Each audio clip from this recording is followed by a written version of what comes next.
Hello everyone, welcome to another episode of TCG Talk, back today with another video. And in today's video, I'll be going over my top 10 cards for the heavy hitter set, along with a bonus card, just to kind of talk about some cards that I'm most excited for, cards I think could really be impactful into the meta, and just kind of get your thoughts on as a community, whether you agree or disagree, and have some fun with it. And yeah, if you're new to the channel, welcome. Thank you so much for stopping by. Hopefully you enjoy your stay. If you're a long-standing supporter, thank you so much as always. Feel free to check out the Discord down below. We are currently at almost 500 members. As I'm looking at it right now, we're at 469 members. Nice. 469 members in the Discord, and we also are starting up the channel membership. So if you want to support the channel a different way to help fund some giveaways and some improvements to the channel, would love that. But yeah, we're going to get right into it. I will say most all of these cards are majestic and legendaries, and that's not to say like, the obvious, like, of course they're going to be better, you know what I mean? But I think that this set in particular has some actually extremely strong majestics. And every majestic, like, there's been majestics in prior sets where you're like, that's somewhat playable, not really. It's kind of like a whatever card. Every majestic in this set, I felt like, wow, this is great, right? For the most part. But we'll kind of talk about it. For starters, one of my hot takes or honorable mentions is Hot Streak. I think this card is really, really cool. In Kasai is where I've seen it the most, but who knows where it's going to end up. What I love about this card for mid-range decks that are running like dual wielding is pairing this with a Centauri Saber.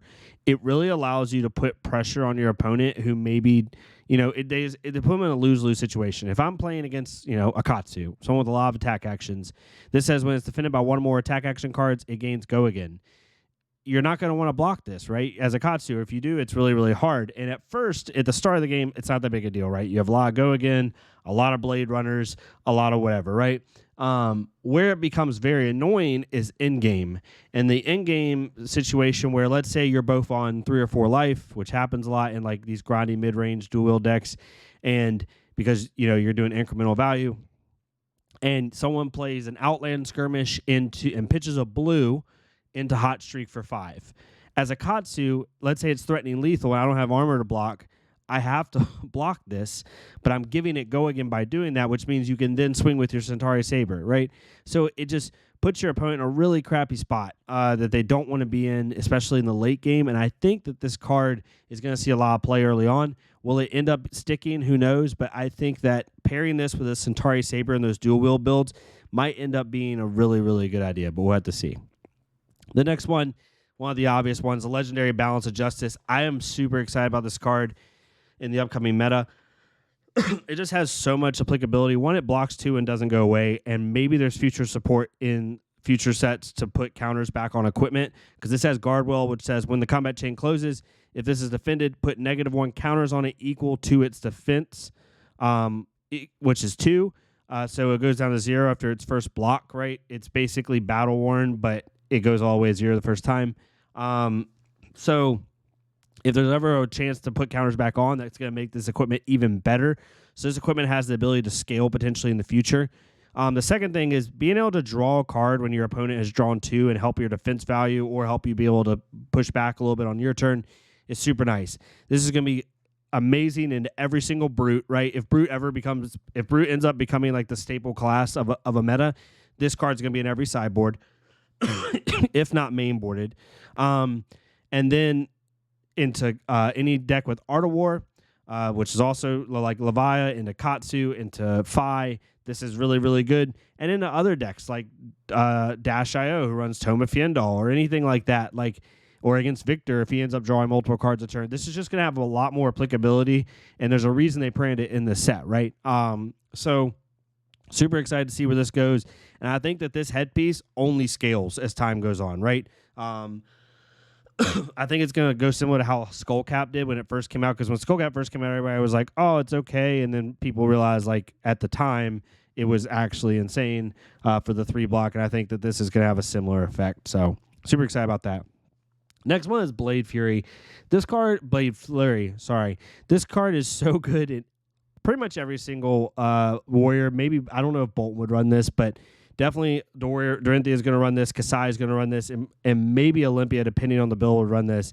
Target weapon attack gets +2. Your next weapon attack gets +2. I think this card is going to be absolutely bonkers in Dawnblade Dory. It gives her one more pump, and if you didn't block out properly, you didn't overblock her, you now are going to give your next thing pump as well. Because the thing with like Iron Song Response or something like that is you might buff that first Dawnblade and get it to hit, but then your second Dawnblade maybe comes in for 4 off Rage Force Bracers. This guarantees it comes in for 5. Maybe even more if you have counters. It also is really good in dual wield builds because essentially like makes both of your one-handers come in for 4 each minimum, right? If you don't pump anything else.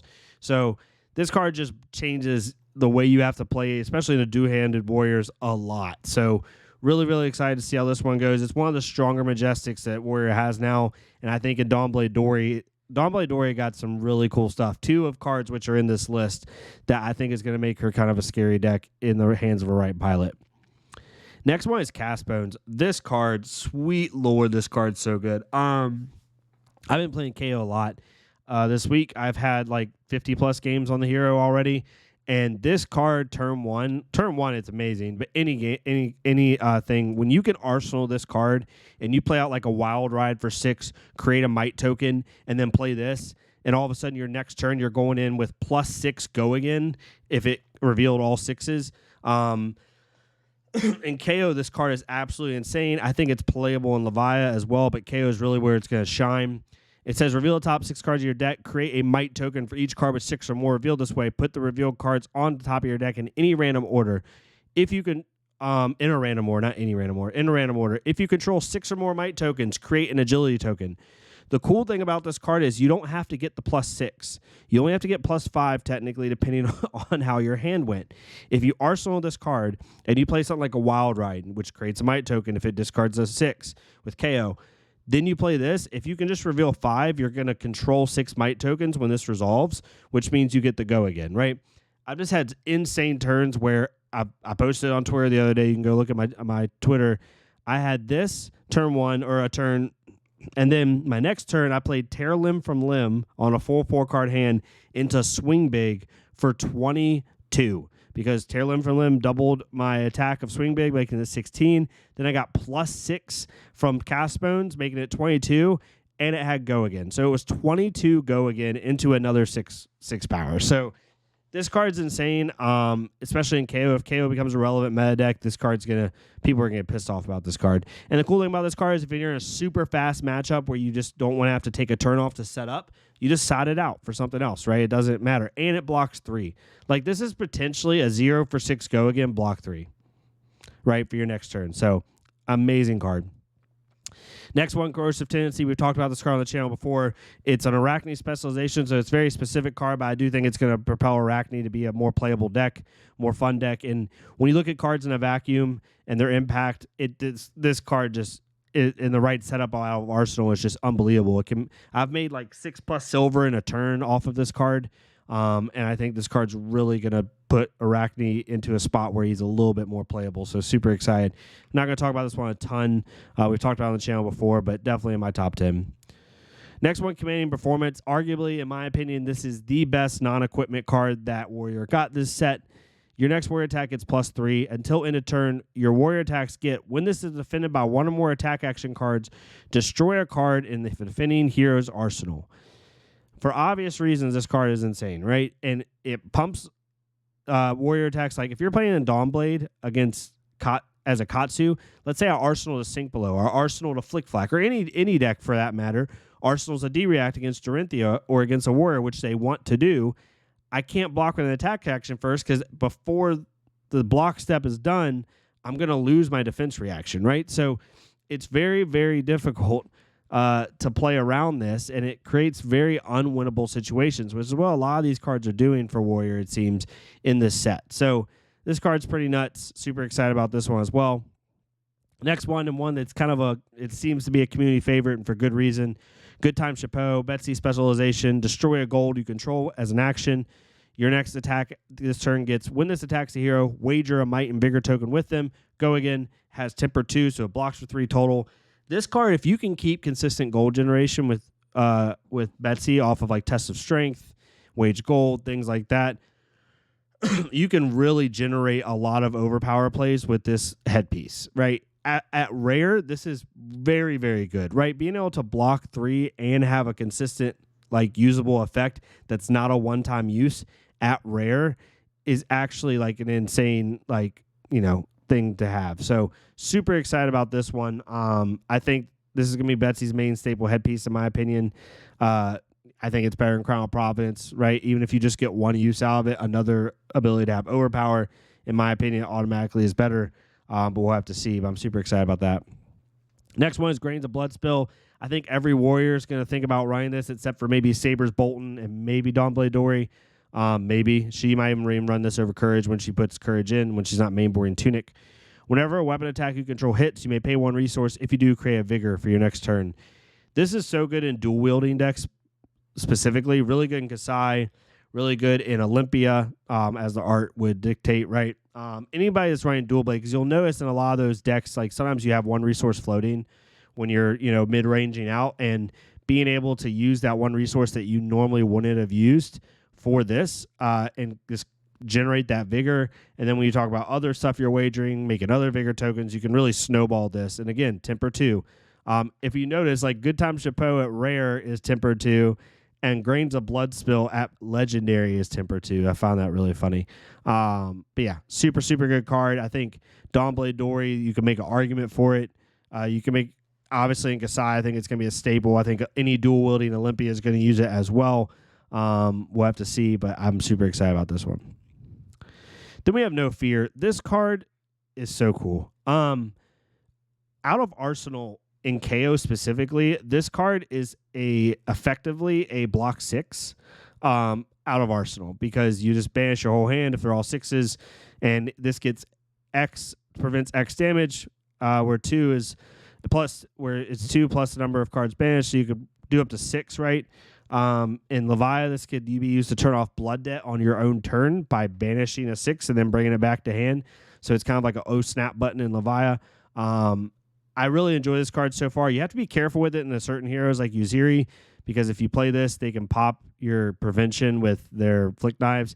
But, I mean, at the end of the day, it depends on the situation. I think this card's really cool. Is it a top 10 card in the set? Maybe, maybe not. But it's a card I'm really interested to see how brutes use it the most. Because in a lot of decks, specifically KO, this can be really, really good. Next one is Prime to Fight. I'm not a Guardian main by any means, but 3 for 11 seems pretty freaking good. This is really good in Betsy. It's actually also really good in Bravo. I've seen a couple Bravo builds running a lot of like the Test with Might, Test with Vigor cards.